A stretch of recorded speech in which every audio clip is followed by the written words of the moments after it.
समस्त भारतवासियों बुंदेलखंड वासियों को राम राम।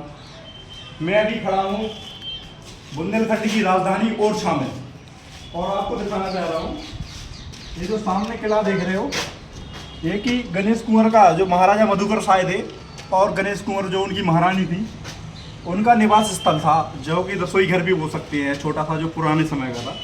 तो जो हमारे मधुकर शाह राजा महाराजा थे वो क्या है कि थोड़े से नास्तिक टाइप के प्रवृत्ति के व्यक्ति थे, और जो रानी हमारी गणेश कुंवर थी वो आस्तिक थी बहुत ज़्यादा, उन्हें भगवान राम पर बहुत ज़्यादा विश्वास था। तो महाराजा कहने लगे कि अगर तुम्हारी भक्ति में अगर इतनी ही शक्ति है तो भगवान श्री रामचंद्र जी को ओरछा ला के दिखाओ। अब क्या, महारानी कुंवर जो गणेश कुंवर हैं वो सरयू नदी और बेतवा नदी के सहारे सहारे हमारे जो आपको सामने दिख रही है, ये देखिए आप, बेतवा नदी दिख रही है, शायद यहाँ से व्यू दिखे ना दिखे।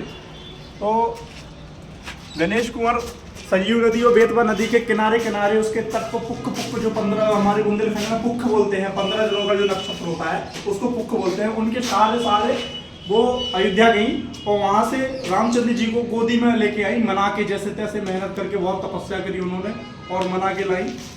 तो भगवान श्री रामचंद्र जी ने एक ही शर्त पे आने के लिए बोला था बुंदेलखंड में कि मैं बुंदेलखंड चलूंगा, लेकिन आप मुझे जहाँ विराजमान कर देंगी मैं वहीं प्रतिस्थापित हो जाऊंगा, मैं कहीं और जगह स्थापित नहीं होऊंगा। महाराजा को अपने आप में घमंड था, नास्तिक प्रवृत्ति के भी थे। तो उन्होंने, देखिए सामने दिख रहा है ये जो मंदिर दिख रहा है, ये चतुर्भुज मंदिर के नाम से जाना जाता है। और ये जो हम जिस किले में खड़े हैं ये महाराजा ने रानी के लिए बनाया था, अपने लिए बनाया था।